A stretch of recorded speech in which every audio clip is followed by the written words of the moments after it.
Looks like you're balancing a lot there. Trying to. So what's up, human gods? Catch me out here when I'm stretching. Always trying to do something, man. Always trying to do something physical. So, what questions we have? I'm a woman, and as a woman, there are times when we find ourselves already in a relationship that feels broken. But we're there. And if we're trying to change the way that we exist in our relationships, taking responsibility for our own behavior, if I'm in a relationship that I started in one mindset, and now I'm shifting my mindset, and I'm trying to be more accountable to my mate, and change things that I see aren't working. How do I do that? How do I become something different than I was when I started a relationship? You just said you have already changed your mindset from what it was before. And I'm assuming, because you said before you changed your mindset, you were saying that how you want to be better and how there are things that you're doing that you might want to change. So it appears to me that you are already doing it, because the first thing that has to change is the mindset. Now, you have to be careful at the reasoning why you're changing and making these shifts. Are you making these shifts because you want something in return from your mate, and you're expecting that once you make your shift, they're going to make their shift? Or are you making your shift to better yourself and to better the relationship? And by you making your shift, you see that the relationship is changing for the better. But then you said earlier, when you first started out, is that you're in a relationship that you don't want to be in. Is that what you said? Well, if my mindset has changed, but I'm in a relationship with someone I chose at a different mindset, am I going to be able to continue to be in that relationship if I'm different? Wait, but you just said the change that you were going to make in a new mindset is to be better for yourself and to be better for that mate of yours. So I'm not thinking that the mate has any problem. I'm thinking the way you presented it is that you had the problem and that you want to be better. But then you're saying, well, if I'm in this new mindset, do I have to be with them? I'm like, okay, first of all, what new mindset are you in? I should have asked you that from the beginning. What new mindset has shifted in you? Because it doesn't sound like the mindset that you explained of that you want to be better, you want to do things for your mate that you hadn't been doing to be a better person. That sounds like the mindset that you shifted to, but that's not the mindset that you're talking about. So tell me, what mindset are you in now opposed to the mindset that you used to be in with your mate when you first dated them or chose them or picked them? Well, let me describe something that I've experienced. Okay. I have had women friends who have relationships that they talk about with their friends, me. And those relationships seem to be riddled with drama or difficulty or disappointment. And then this woman friend of mine, will have some sort of a change in the way that they are thinking about themselves and about things around them. Not necessarily about this person they're in a relationship with, but relationships in general. So now they are, in their mind, better and different, and they're dealing with someone that they chose when they weren't as good. When the woman wasn't her best self, she chose this man. And now she has, in her description, she has become better, but she's working with old material. is that a relationship that she should continue to work with? Is she going to continually be frustrated? Well, is it because of that relationship that she's better? Yes. So she came into the relationship one way, then she got better because of the relationship. So she has outgrown the relationship now, and she can't see that this man is not growing with her. She just caught up to him. She can't be mad at him for not keeping up.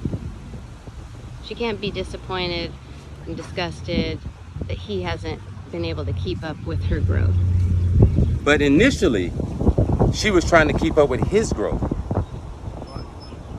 Because you said she started off one way, and then she was in this relationship and she got better, but now she's surpassed where the relationship is at. So she caught up with the guy, and the guy is not growing with her. Has she tried to bring him along? Has she tried to talk to him? Has she tried to engage with him on her new mindset? Has she shared any of that with him? And then he rejected her, or he said no, or he said he doesn't understand, to acknowledge that he is already at his glass ceiling? I think women, and maybe men, have a tendency to assume they know how their mate is going to respond to something, so they just skip over trying altogether because I know how he is, or I know what she'll say. Well, see, then has she really changed? Have you really changed for the better? Because when you change for the better, then you can see where this person is slowing down and lagging, but they were there pulling you along to where you got up on your feet. And now you're nice and strong, and you can see where they're slagging.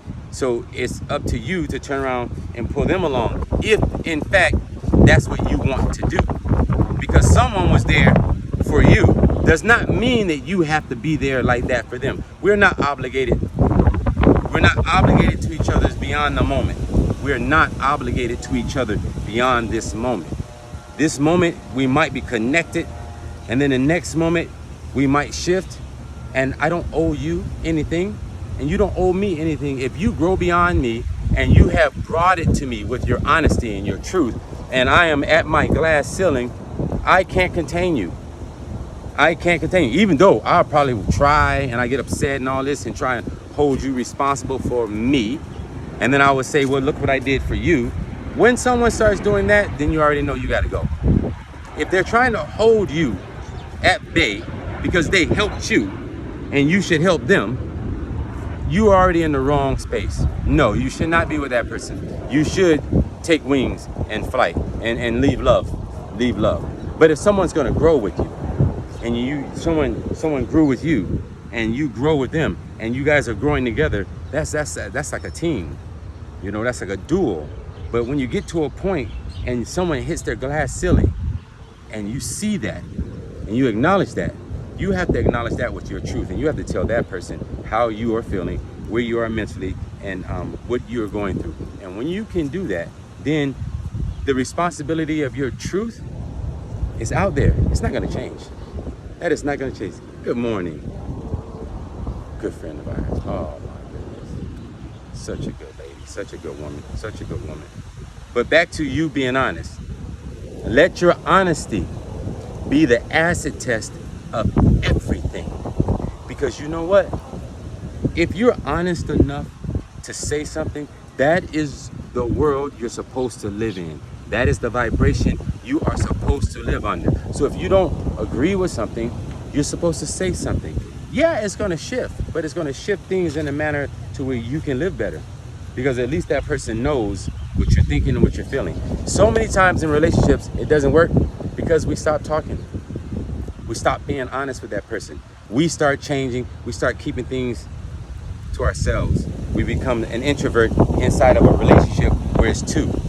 And so these things start happening. And I guarantee you, most of the time, that person that you're talking about, you or your friend, whoever y'all are, I bet you haven't sat that man or that woman down and told them straight up how you feel.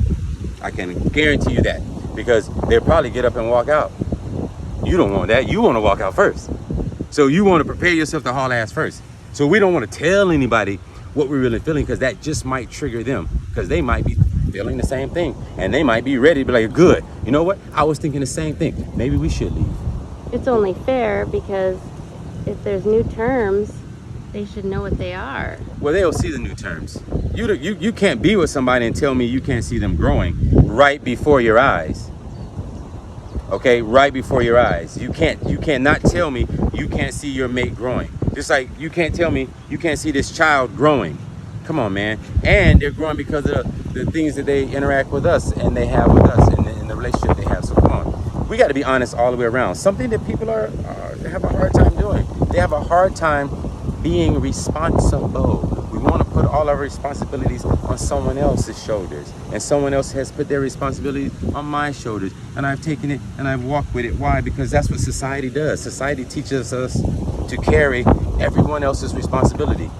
Shit, the poor carry the responsibilities of the rich. The poor pay more taxes than the rich. How? What? It makes you just scratch your head. And then how can you not look and see that, okay, the laws, the people carry more responsibility than the law. The people are more responsible, and the people are held more responsible than the law. Because when the law breaks the law doesn't treat the lawbreakers who break the law like the criminals or the regular people who break the law. So, like I said, everyone has been taught to carry everyone else's pressure. And we do it, and we don't do it well. We don't do it well. We don't mask it well. We end up having questions like, you know, we have from our lady here. Does that clear up anything? I hope that clears up anything for women. But you know what else? We have something for women. Well, we have something for everyone.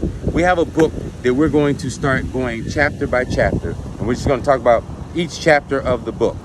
It's called Eval, The Enlightened Voice of Woman. It's a motivational book for women, but I'm telling you, men need to hear it.